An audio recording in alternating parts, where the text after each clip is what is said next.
Masu saurare da fatan an waye gari lafiya. A cikin shirin namu na yau za ku ji cewa rundunar sojan Amurka ta ce ta daƙile wani harin jirage marasa matuƙa da 'yan Huti suka kai a tekun Bahar Maliya. Shugaban Amurka ya nemi Isra'ila ta ba fararen hula da masu ayyukan jin ƙai kariya a yayin da take ci gaba da lugudan wuta a Gaza. A Najeriya mashahurin malamin addinin Musuluncin nan kuma shugaba a ɗarikar Tijjaniya Sheikh Dahiru Bauchi. Ya musanta labarin wata wasiƙa da ake yadawa a shafukan sada zumunta kan shari'ar kujerar gwamnan Kano.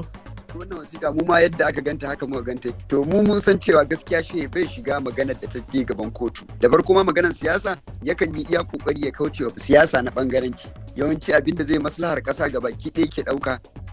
To har yau a Najeriya yayin da ake dab da fara bikin Kirsimeti wasu Kiristoci sun koka kan tsadar rayuwa a ƙasar. Kaza ma wallahi muna dafa naman kaza kamar guda 3-4 amma wallahi yanzu ma yadda nake magana nan ko kaza dai ma babu. To ayin kokari dai an siya ma yara ita Mariya dole ta hankura saboda ita ma ta san halin da ake ciki.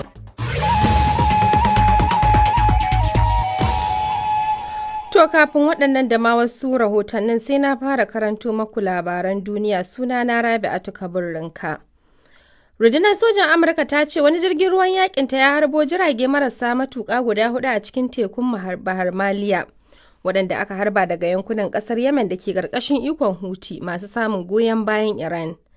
Rundunar ta bayyana haka ne a shafinta na X inda ta ƙara da cewa an kai ma wani jirgin dakon ɗanyen mai na ƙasar Gabon mai ɗauke da tutar ƙasar Indiya hari a ranar Juma'a, sai dai babu wanda ya ji rauni.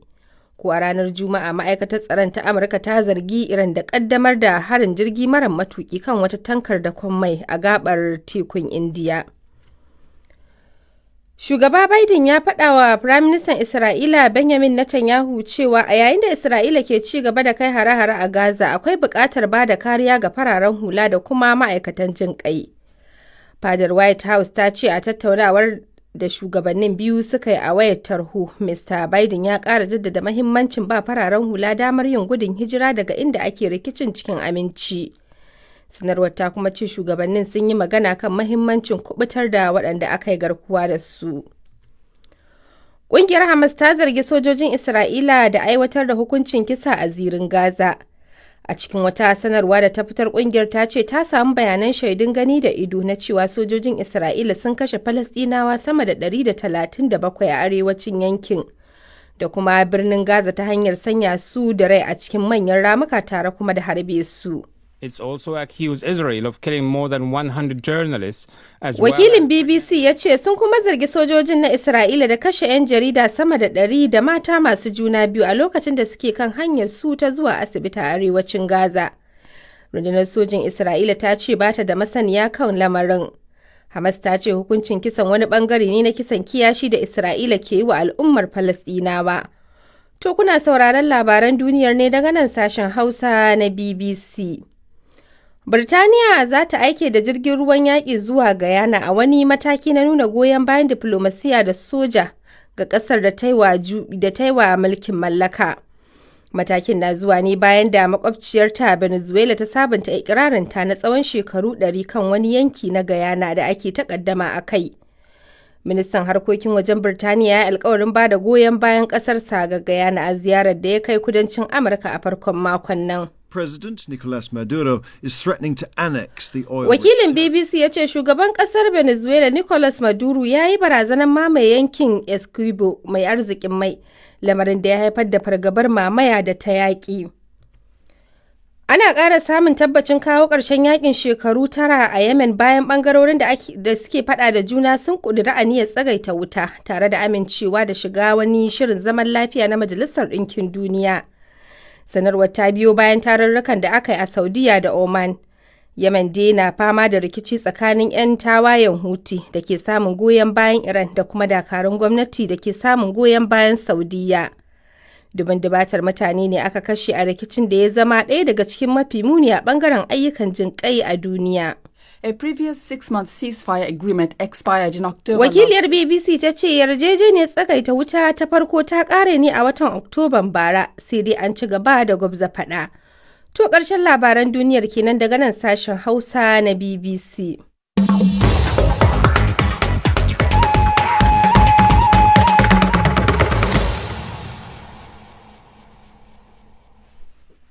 Tabbas dokin da na hau na sakangance ina sukuwa cike da ƙwarewa.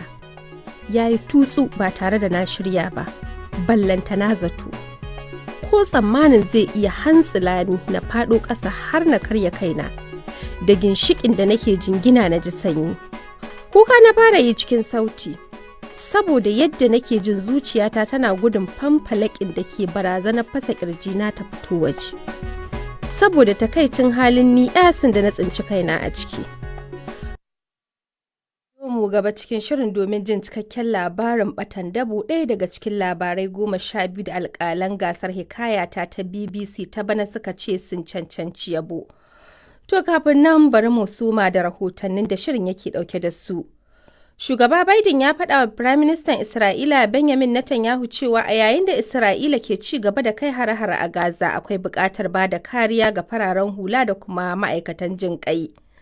A wata sanarwa da fadar gwamnatin Amurka ta fitar, ta ce shugabannin biyu sun yi magana ne ta wayar tarho, inda Mr. Biden ya nanata mahimmancin ba fararen hula damar tsira daga inda ake yakin. Ga rahoton Muhammad Anur Muhammad. Fadar gwamnatin Amurka White House wadda ta bayyana tattaunawar ta kuma ce shugabannin biyu sun yi maganar muhimmancin tabbatar da sakin mutanen da Hamas da sauran kungiyoyin Falasɗina suka yi garkuwa da su. Tun da farko shugaba Biden ya ce bai nemi shugaban na Isra'ila ya dakatar da buɗe wuta ba, kamar yadda Isra'ila ta nanata cewa za ta ci gaba da yakin har sai burinta ya cika na ganin ta murƙushe Hamas tare da kubutar da waɗanda aka yi garkuwa da su. Da yake magana a wani taron manema labarai, kakakin sojin Isra'ila Daniel Hagari ya ce yakin zai ci gaba. במהלך סוף השבוע הרחבנו את הפעילות הקרקעית של הכוחות. A cikin ƙarshen mako mun faɗaɗa aikinmu a kudanci da arewacin zirin Gaza. Mayaƙa na fafata ƙazamin yaƙi da suka shiga sabbin yankunan da Hamas ke da ƙarfi. Akwai buƙatar bayyana cewa hakan na daga cikin yaƙin. מול אויב אכזר שנטמע בשטח. Isra'ila dai ta ce an kashe mata sojoji 5 a yaƙin na Gaza tun daga ranar Juma'a, wanda wannan ya kawo jimilla soja 144 da aka kashe mata tun da ta fara kutsan ta ƙasa. Ita kuwa ma'aikatar lafiya ta Hamas ta ce an kashe sama da Falasɗinawa 200 a cikin sa'a 24 da ta gabata. Ƙungiyar Hamas ta kuma zargi sojin Isra'ila da aikata abin da ta kira kisan gilla a Gaza, tare da neman hukumomi da ƙasashen duniya su yi bincike a kai.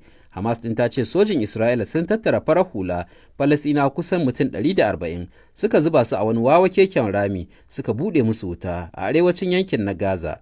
Sai dai sojin Isra'ila sun ce ba san da hakan ba, da cewa Hamas maƙaryaciya ce. Hamas ɗin ta kuma zargi Isra'ila da kashe 'yan jarida sama da 100 da mata masu juna biyu da ke ɗaga farar tuta akan hanyarsu ta zuwa asibiti a arewacin Gaza. Ana dai ci gaba da gwabza yakin duk da ƙudurin da Majalisar Ɗinkin Duniya ta zartar na buƙatar bayar da damar kai kayan tallafi.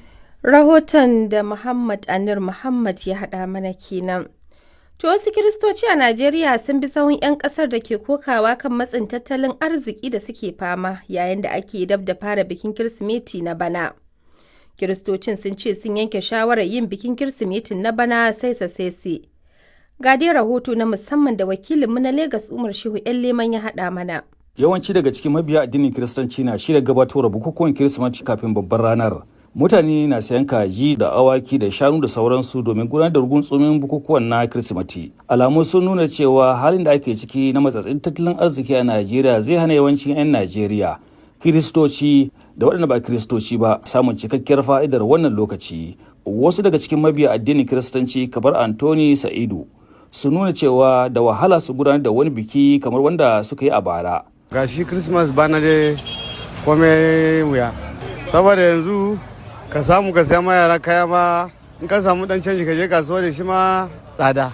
Muna ci akwai Christmas amma ban ga yanda ake jolly kamar da ana happiness mutane cinkus kamar da haka.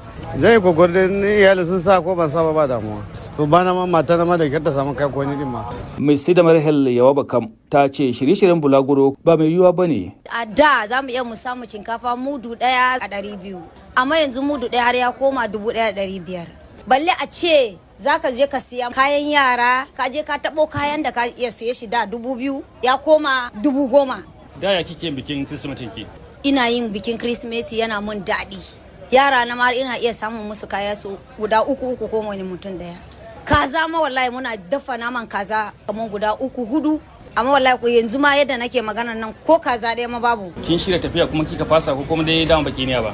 Na ci ma ban samu ba balle kuɗin moto. Amma me kike ganin ya kawo wannan matsalar tsadar rayuwar? To kasa dama an ce duk wanda dama ya shiga mulki da sunan shi ake kuka. So ni taimakon da nake so dai Tinubu ya gani yanayin tsadan rayuwa ya dan mana sassauki. 'Yan Najeriya sun bayyana cewa sakamakon janye tallafin man fetur da kuma wasu manufofi na gwamnati mai ci kan tattalin arziki sun zo wa da yawa daga 'yan Najeriya da walhalu musamman da farashin man fetur ya nunka har sau 3 zuwa sau 4 da kuma a sakamakon haka ya jawo hauhawar farashin kayayyaki a kasar. A lokacin bukukuwan Kirsimeti kamar yadda Alhaji Idris mai imani wani mai sayar da yadi kuma tela ya nuna a ƙarshen shekara ana samun iyaye da samari da yara kan yi sabin ɗinke-ɗinke to amma a bana sakamakon rashin kuɗi a hannun mutane ya jawo siyan kayayyaki ya ragu. Kiristoci da idan wannan shekara ta zo ta Kirsimeti suna zuwa suna sayan kaya suna ba mu ɗinki muna ɗinki. To amma yanzu wannan shekara Kiristoci ba sa zuwa suna sayan yadi a gumu suna ba mu ɗinki. Ina dalili? Ba kuɗi, tsadar rayuwa ta ninka kashi 3 zuwa kashi 3.5. Babu mamaki ɗaukar hotuna da rarraba kalanda da kuma samun hutu har a samu damar sauraron waƙoƙin Kirsimeti da za a yi biki da su yi karanci. Duk da karancin kuɗi a hannun mutane amma ana shaida yadda kasuwanni suka yi cikar kwari da kayayyaki kuma kasuwar ba ta ja idan a kwatanta da bara. Bara na siya wa yalin na suturan sawa na yi kokari an samu akuya an saya shinkafa an yi bikin Christmas da shi. To an yi kokari da an siya ma yara ita amarya dole ta hankura saboda ita ma san halin da ake ciki. Ban samu na koma gida ba ta dalilin yanayin tsadan rayuwan. Ko ranar Christmas ma in mutum ya samu aiki dai ya tafiya saboda gaskiya babu maganan zama. A duk shekara mabiya addinin Kiristanci kan gayyaci ko aikawa da abin alheri kamar abinci ko wata kyauta ga abokansu da 'yan uwansu waɗanda ba Kiristoci ba. To a bana fa? Duk wasu abokanai suna jira yanzu ka